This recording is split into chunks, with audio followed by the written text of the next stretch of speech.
Sigurado ka tatakbo ka pa. Ano? Kontento ka na sa mga... Hindi ka nababagay dito. Bagay ka dun. Sa mga taong palara. Sa mga taong nakahiga sa salapi. Sa mga taong dinodiyos ang pera. Sa mga taong sumasamba sa piso. Doon ka nababagay. Hindi nyo kasi inisip ko ano yung mga nandito namin eh. Mga taong katulad kong mahihirap. Ha? Wala kayo nasa isip kundi pera, pera, pera. Wala ka. Wala kayo sinabi. Wala kayo sinabi. Mga manhid kayo. Mga taong bato. Pulis pa rin ako. At sa susunod na pagkikita natin, magkalaban na tayo. Ikaw ang bahala. Hindi kita pipigilan.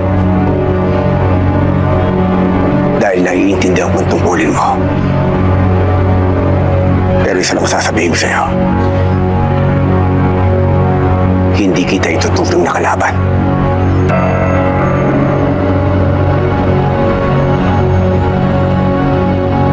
Alam mo kung bakit ko sinasabi ang lahat ng ito sa'yo. Dahil gusto ko, bago ako mamatay, merong isang taong nakakaalam ng buong katotohanan.